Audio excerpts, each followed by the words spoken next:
February 8, 1968, Route 9, Quảng Trị Province, Republic of Vietnam. The first tank came over the ridge just after dawn, its silhouette black against the pale sky. The sound reached the prisoners before the sight, a deep mechanical rumble that seemed to shake the earth itself. Inside a bamboo cage half buried in red clay, 3 American soldiers lifted their heads. They had been captive for 9 days. They had heard helicopters before, distant and unreachable.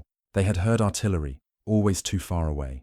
But this was different. This was close. This was moving toward them. Staff Sergeant Johnnie Holmes Jr., 23 years old, from Detroit, sat in the loader's position of the lead M48A3 Patton tank as it descended the ridge.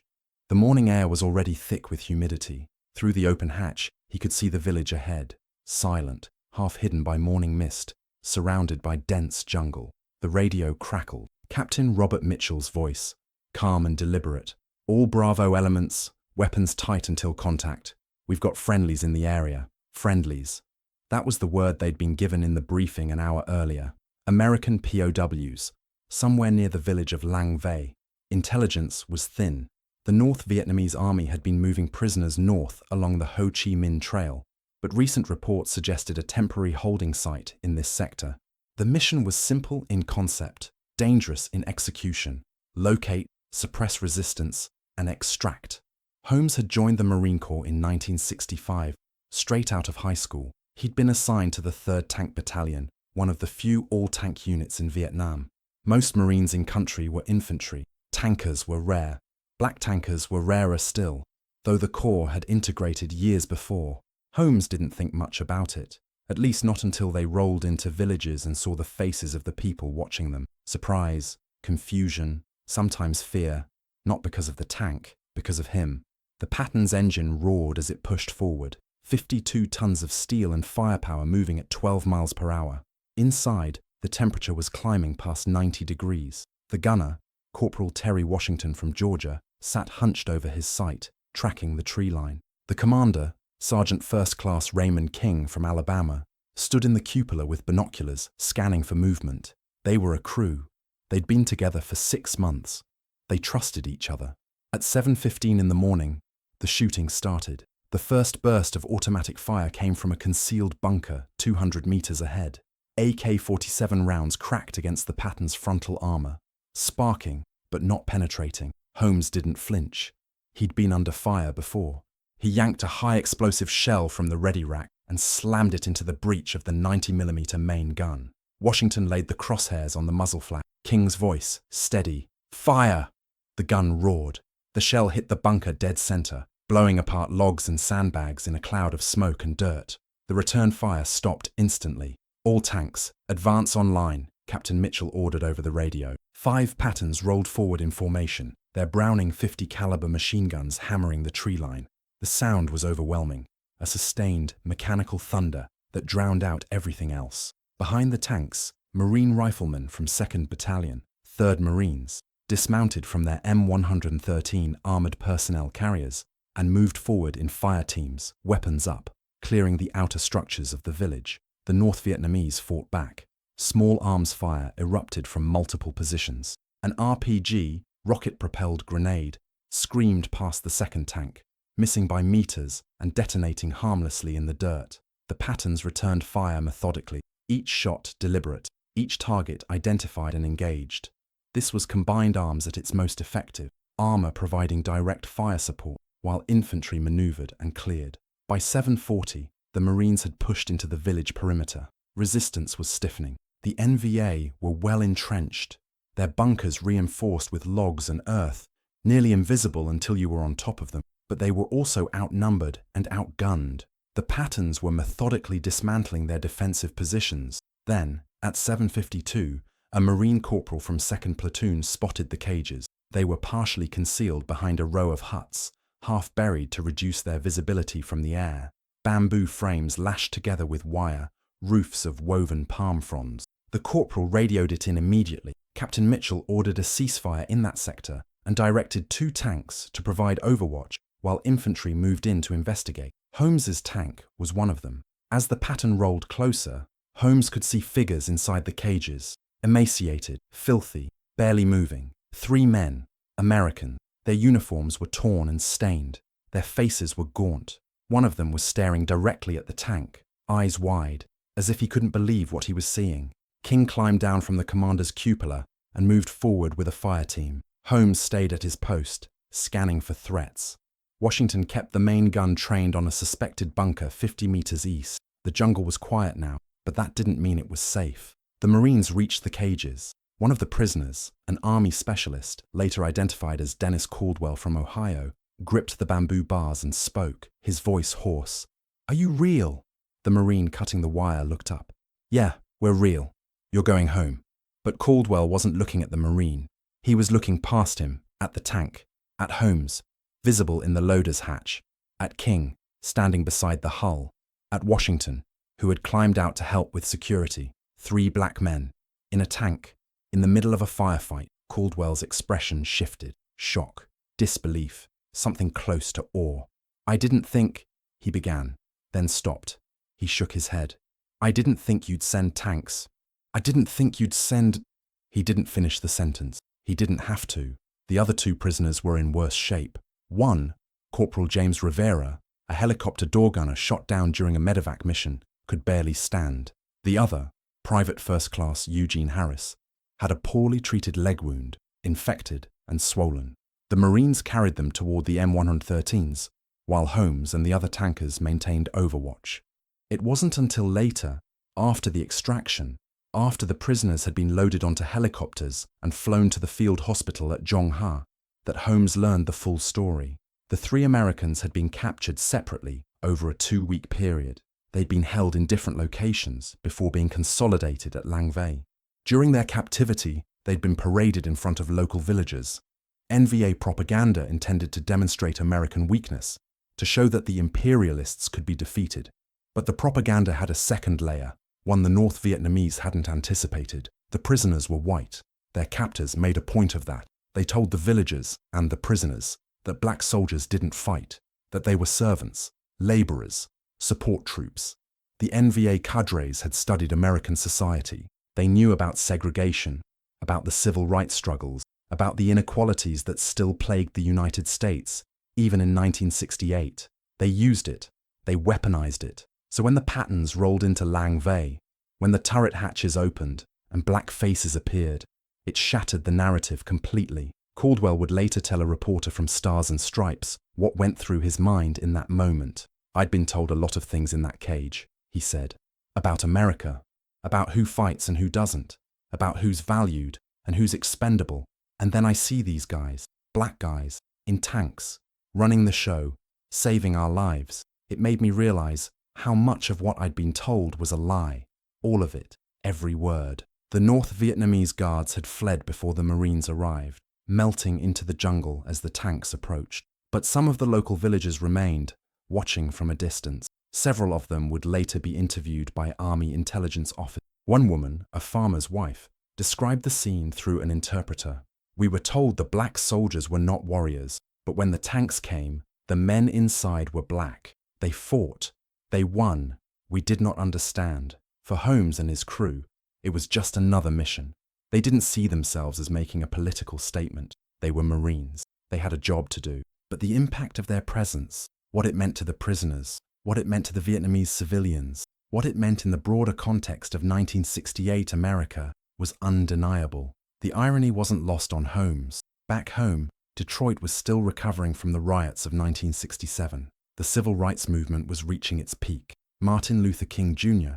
would be assassinated 2 months later, in April. Black Americans were fighting for equality on the streets of their own cities. And here, in the jungles of Vietnam, black tankers were leading the charge to rescue white soldiers from an enemy that had tried to use America's racial divisions against them. By 8:30 that morning, the operation was over. The prisoners were evacuated. The village was secured. Captain Mitchell reported 4 NVA confirmed killed. An unknown number fled into the jungle, and no Marine casualties. The tanks returned to their firebase, engines still hot, armor scarred with small arms impacts, but intact. Holmes climbed out of the Patton and lit a cigarette. His hands were steady.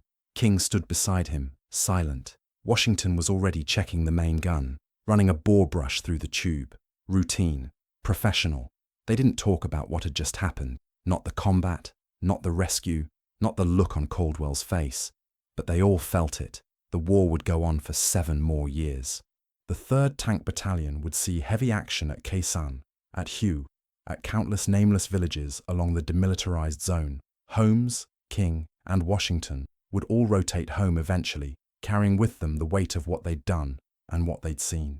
Some would struggle with it. Some would find meaning in it. All of them would remember. And in a cage near Lang Vei, on a morning in February 1968, 3 American prisoners learned a lesson their captors hadn't intended to teach, that courage has no color, that valor knows no boundary, and that the men who came to save them, rolling through the jungle in 52 tons of steel, were exactly the warriors they needed them to be.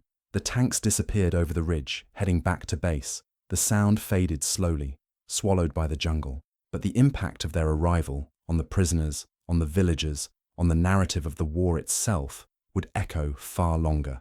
The encounter at Lang Vei was not an isolated incident. It was a collision point between 3 overlapping narratives: the American military's ongoing integration, the North Vietnamese Army's psychological warfare strategy, and the lived reality of black soldiers fighting in a war that many in their own communities questioned. By February 1968, African Americans comprised approximately 11% of the US military forces in Vietnam, roughly proportional to their percentage of the American population. But in combat units, particularly in the Marine Corps and Army infantry, that percentage was often higher. Black soldiers were overrepresented in the ranks that did the fighting and dying.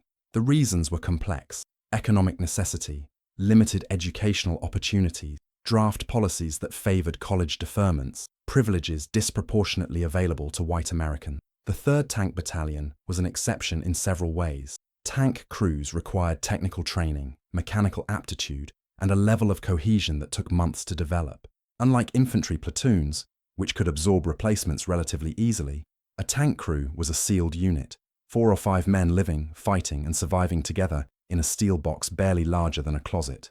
Trust wasn't optional. It was survival. Staff Sergeant Johnnie Holmes Jr. had been part of that world since 1966. His path to the Patton's loader position had been neither easy nor inevitable. Growing up in Detroit, he'd watched the auto industry employ his father and uncles, building the cars that symbolized American prosperity. But by the mid-1960s, economic opportunities were shrinking for black workers, even as the civil rights movement was expanding political rights. Holmes joined the Marines because it offered training, discipline, and a paycheck. He stayed because he found something he hadn't expected. Competence was the only currency that mattered inside a tank. "Nobody cares what color you are when you're loading a 90mm shell," Holmes would later recall in an interview conducted by the Marine Corps History Division in 1918. "You either do it right or people die. It's that simple." That meritocracy, brutal, unforgiving, but real, was what made integrated combat units work. The Patton tank didn't care about the politics of Birmingham or Selma. It cared whether the loader could get the round into the breech in under 5 seconds. It cared whether the gunner could hit a target at 1,200 meters. It cared whether the crew functioned as a single organism. But outside the tank, the politics couldn't be ignored. North Vietnamese psychological operations officers were acutely aware of America's racial tension. They studied American newspapers, monitored civil rights protests, and incorporated racial themes into their propaganda. Leaflets dropped over American positions depicted black soldiers as dupes of white oppression, fighting a white man's war on behalf of imperialism. Radio broadcasts from Hanoi echoed the same message, often quoting directly from speeches by Malcolm X, Stokely Carmichael, and other black activists who opposed the war. The NVA's propaganda wasn't entirely wrong. Many prominent African-American leaders did oppose the war. Muhammad Ali famously refused induction, declaring, "No Viet Cong ever called me nigger." Martin Luther King Jr., in his April 1967 speech at Riverside Church, condemned the war as a betrayal of America's poorest citizens, disproportionately black, who were being sent to fight for freedoms they didn't fully enjoy at home.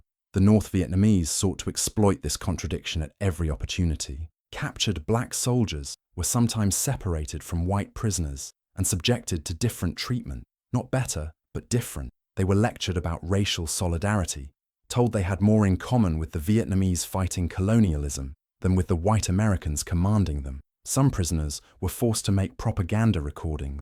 Others simply endured the psychological pressure in silence. But the NVA's strategy had a fundamental flaw. It assumed that black soldiers, once confronted with the contradictions of fighting for a country that oppressed them, would break ranks. It assumed that racial identity would override unit cohesion, professional pride, and the bonds forged under fire. The liberation of the prisoners at Lang Vei demonstrated how wrong that assumption was. The presence of black tankers in Vietnam came at a price that extended far beyond the battlefield. Holmes, King, and Washington were not just Marines. They were representatives of a broader experiment in social engineering that was still, in 1968, deeply controversial. The US military had officially desegregated in 1948 when President Harry Truman signed Executive Order 9981. But implementation was slow and uneven. The Marine Corps, traditionally the most resistant to integration, didn't fully integrate until the mid-1950s. Even then, informal segregation persisted. Separate barracks, separate recreation facilities, separate expectations. By the Vietnam era, the military had become one of the most integrated institutions in American society. Black and white soldiers ate together, fought together, and died together in ways that were still rare in civilian life. But that integration existed within a context of ongoing discrimination. Black soldiers faced racist insults from fellow troops. They were disproportionately assigned to high-risk roles. They were less likely to receive promotions or commendations, and when they returned home, they often found that their service counted for little in a society that still saw them as second-class citizens. Sergeant First Class Raymond King experienced this firsthand. In 1969, after completing his tour in Vietnam, he returned to Alabama and was refused service at a diner near Fort Benning, Georgia. He was wearing his Marine Corps uniform, complete with the combat action ribbon and Purple Heart. The waitress told him they didn't serve his kind. King walked out without protest. Years later, he would describe the moment with quiet bitterness. I'd just spent a year fighting for my country. I'd pulled white Marines out of burning vehicles. I'd saved lives. And I couldn't get a cup of coffee in Georgia. Worry. This was the paradox that black soldiers navigated every day, fighting for a nation that didn't fully accept them, defending principles that were selectively applied, proving their worth in a system that questioned their humanity. The North Vietnamese propaganda tried to highlight this paradox, but what it failed to understand was that black soldiers had already made their choice. They weren't blind to the contradictions. They simply refused to let those contradictions define them. From a purely military perspective, the use of armor in the Lang Vei operation was significant. Tanks were not commonly employed in Vietnam's jungle terrain. The landscape, dense vegetation, narrow roads, limited maneuverability, favored light infantry and helicopters. Many military planners believed tanks were obsolete in counterinsurgency warfare. The 3rd Tank Battalion proved them wrong. The M48A3 Patton was a main battle tank designed for European plains, not Vietnamese jungles. It weighed 52 tons, required constant maintenance, and consumed fuel at an alarming rate. Its 90mm main gun was designed to destroy Soviet tanks, not bamboo bunkers. But in practice, the Patton's presence on the battlefield had an outsized psychological and tactical. The North Vietnamese army had no effective anti-tank weapons in 1968. Their RPGs could damage a tank, but rarely disabled one. Their heaviest machine guns couldn't penetrate the Patton's frontal armor. When tanks appeared on the battlefield, NVA units often broke contact and retreated rather than engage. This wasn't cowardice, it was pragmatism. Fighting a tank with small arms was suicide. At Lang Vei, the Pattons provided overwhelming firepower and protection that allowed the Marine infantry to maneuver safely. The prisoners were extracted with 0 friendly casualties, a rarity in Vietnam. The success rate of operations involving armor support was consistently higher than infantry-only missions. But tanks required crews, and in 1968, those crews increasingly included black Marines who had proven themselves as competent as any tanker in the Corps. Dennis Caldwell, the Army specialist who had been held captive for 9 days, returned to the United States in March 1968 after treatment at a field hospital and debriefing by military intelligence. In interviews conducted decades later, he spoke candidly about his experience in the cage and what it meant to be rescued by black tankers. "I grew up in rural Ohio," Caldwell explained in a 2003 oral history interview with the Library of Congress Veterans History Project. "I didn't know many black people. I'd absorbed a lot of stereotypes without even realizing it, and then I'm sitting in this cage, being told by the North Vietnamese that black soldiers won't fight, that they're not real warriors, that America uses them as laborers. Part of me wondered if there was truth to it. I'm ashamed to admit that now, but I have to be honest.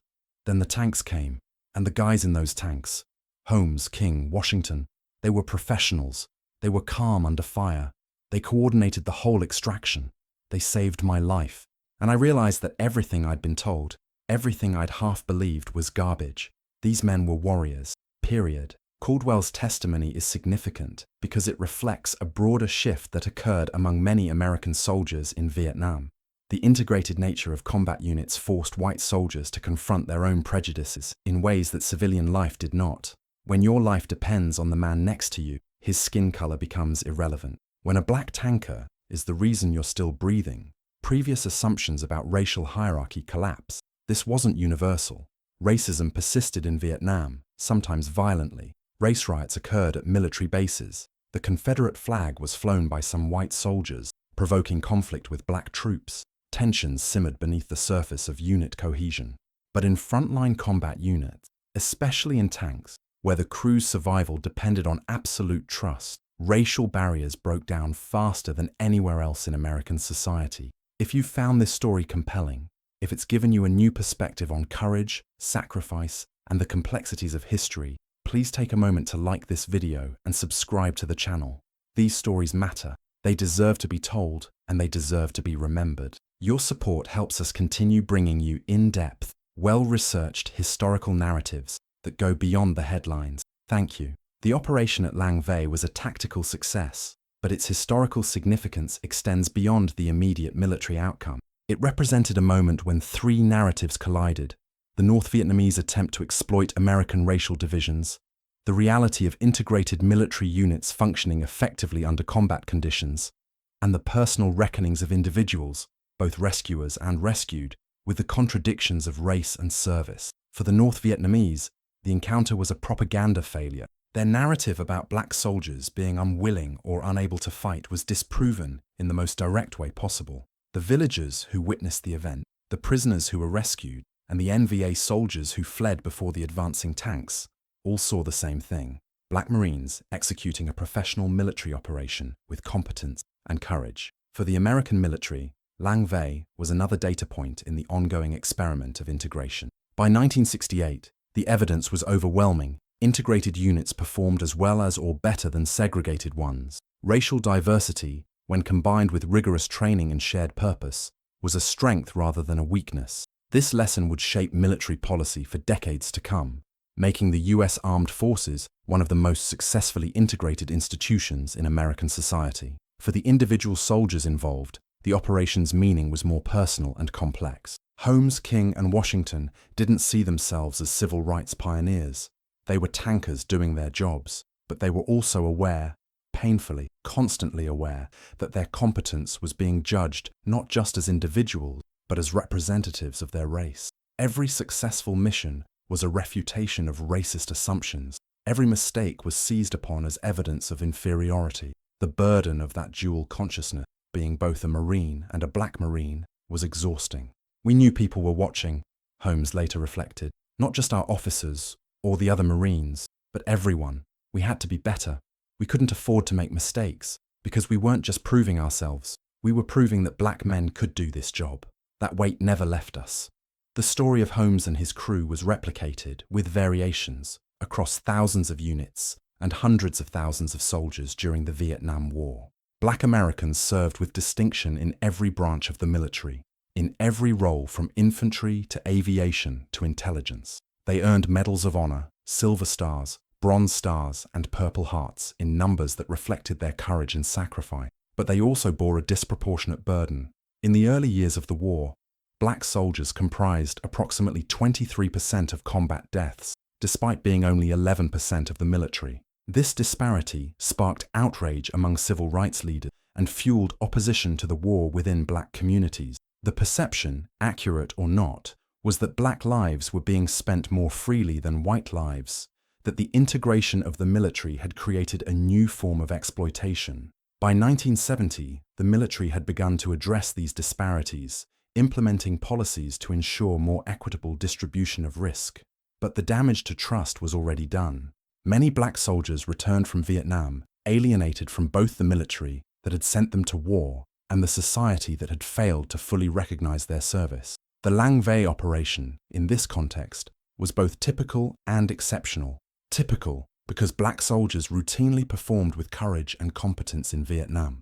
Exceptional because the specific circumstances, the rescue of white prisoners who had been subjected to racial propaganda by black tankers whose very presence disproved that propaganda, created a moment of symbolic clarity that transcended the immediate tactical outcome. On a humid morning in February 1968, 5 M48 Patton tanks rolled into a village near the Laotian border and changed the lives of everyone involved. 3 American prisoners, told that black soldiers wouldn't fight for them, were rescued by black Marines who risked their lives without hesitation. Vietnamese villagers, told that black Americans were second-class citizens, watched those same Marines dominate the battlefield with professional precision.